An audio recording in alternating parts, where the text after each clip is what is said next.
झारखंड धरती अपार खनिज संपदा की, धरती वीर बलिदानी सपूतों की, धरती पारंपरिक सभ्यता और संस्कृति को सहेज कर रखने की, और दिशोम गुरु शिबू सोरेन जैसे लाल की जन्मभूमि, तपोभूमि और कर्मभूमि।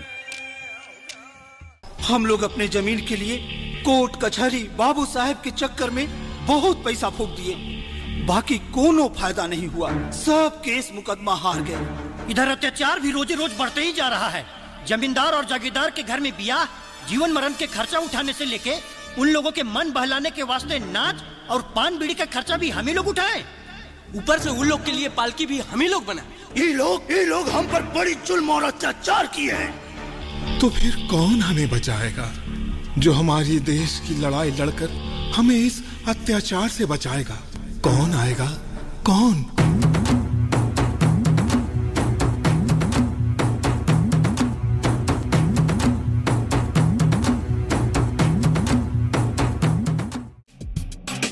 इसी अत्याचार का आतंक खत्म करने के लिए झारखंड की माटी में बिरसा मुंडा ने जन्म लिया,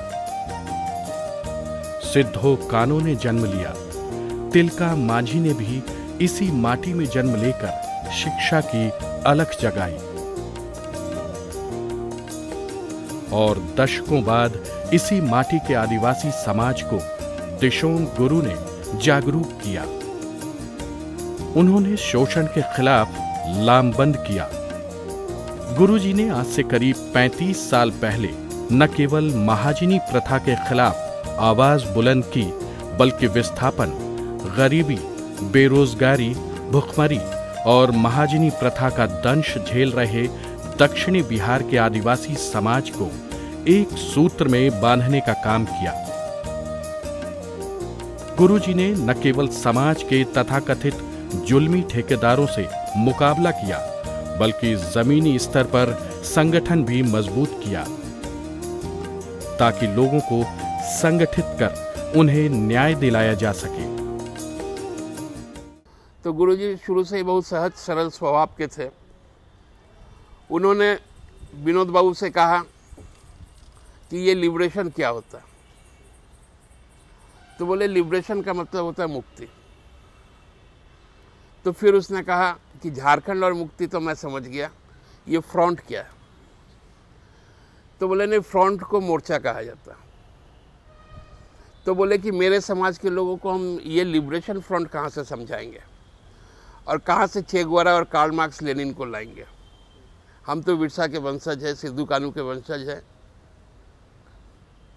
तो हम लोगों को सीधा बात कीजिए। तो विनोद बाबू को भी ये बात बहुत टच किया, रायदा को भी टच किया कि नहीं, चलो इसका नाम हम लोग झारखंड मुक्ति मोर्चा करेंगे। जी हां, दिशोम गुरु शिबू सोरेन एक ऐसा नाम है जो अन्याय और जुल्म का विरोध करता है, समता मूलक समाज की स्थापना का पक्षधर है, शोषितों पीड़ितों की मुक्ति का संदेश देता है, विस्थापन के खिलाफ आवाज बुलंद करता है, और झारखंड के नवनिर्माण के लिए अपने को न्योछावर कर देता है। गांव में आम व्यक्ति जो हैं महाजनी शोषण से त्रस्त थे। महाजनों का भारी आतंक था। कमोबेश कुछ न कुछ गरीब आदमी लेते रहता था, कुछ न कुछ तो लिया कुछ और ले रहा है कुछ। इस प्रकार से महाजनी जुल्म बहुत बढ़ गया था, और इसके खिलाफ हमने किया। झारखंड के ऐसे सपूत का जन्म 11 जनवरी सन 1944 को तत्कालीन बिहार के हजारीबाग जिले के निमरा गांव में हुआ था। पिता सोबरन मांझी की छाप इस बालक पर जन्म से ही दिख रही थी। पिता ने महाजनी प्रथा का विरोध किया तो उनकी हत्या कर दी गई। इस घटना का प्रभाव बालक शिबू पर ऐसा पड़ा कि उन्होंने समाज से अत्याचार के खात्मे के लिए आंदोलन की राह पकड़ ली। पहले तो उन्होंने गांव के साहूकारों के खिलाफ आदिम समाज को एकजुट किया और महाजनी प्रथा का विरोध किया।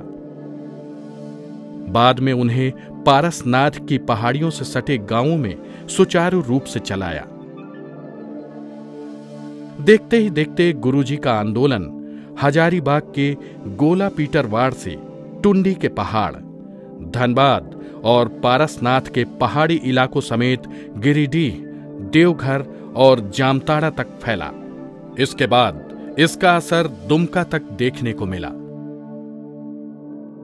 टुंडी की पहाड़ियों में गुरुजी ने कोल कंपनियों और कोयला माफिया के खिलाफ लंबा संघर्ष किया और मजदूरों के लिए जल जंगल जमीन की लड़ाई लड़ी। मने धान हम लोग जबरदस्ती करता था, महाजन के बोला छोड़ दो, नहीं मानता था तो कब्जा करते थे। हमारा जायदाद है, तुमको छोड़ना पड़ेगा, और नहीं तो आंदोलन में टेक टाक करता था, घेर घार, और इस तरह के ताकत बना के हम लोग जमीन को कब्जा कर लिया, ले लिया। अबुआ दिशोम, अबुआ राज।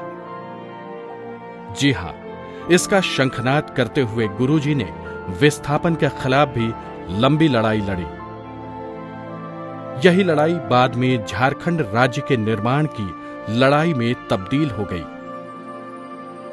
सन 1970 का दशक इस पिछड़े प्रदेश के लिए एक अभिशाप था। यहां अत्याचार और शोषण का बोलबाला था। लोग विस्थापन के दर्द से कराह रहे थे।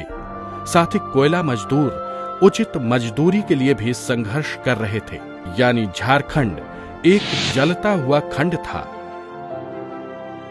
गुरुजी की अगुवाई वाला झारखंड मुक्ति आंदोलन देश में आंतरिक उपनिवेशवाद के खिलाफ आजादी के बाद का सबसे बड़ा आंदोलन था। शोषित पीड़ित जनता के इस आंदोलन का नेतृत्व करने का ऐतिहासिक दायित्व भी गुरुजी पर ही था। गुरुजी ने घर परिवार की परवाह किए बिना इस लड़ाई को बखूबी अंजाम दिया। उसका फल भी आपके सामने है। आज से 14 साल पहले यानी साल 2000 में झारखंड का देश के नक्शे पर एक नए राज्य के रूप में उदय हुआ। लेकिन जिन उद्देश्यों के लिए गुरुजी ने झारखंड राज्य का सपना देखा था, वो आज भी अधूरा है।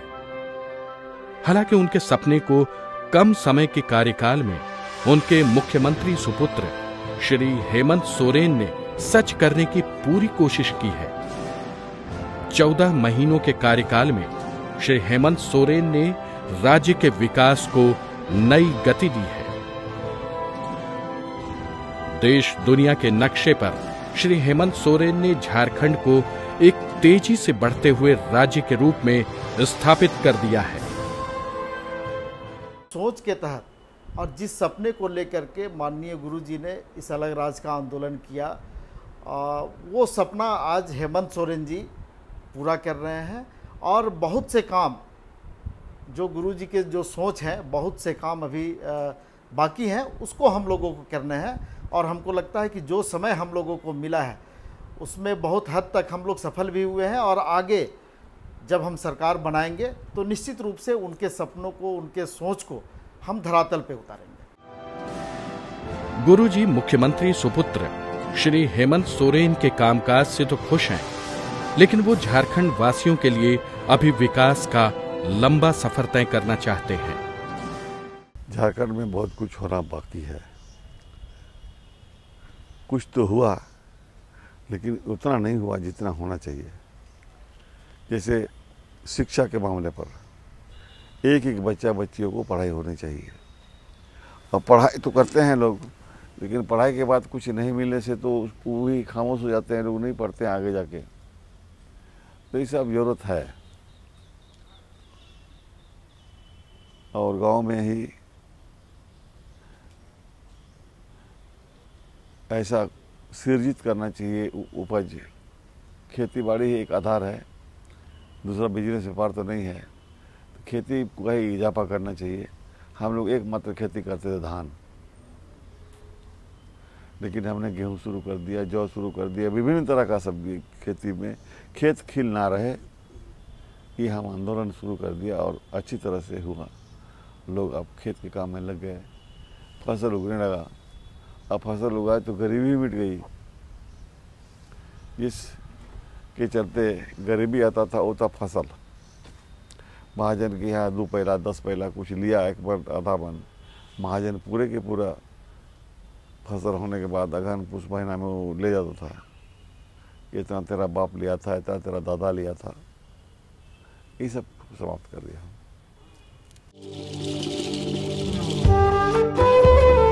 गुरुजी चाहते हैं कि झारखंड एक विकसित राज्य बने।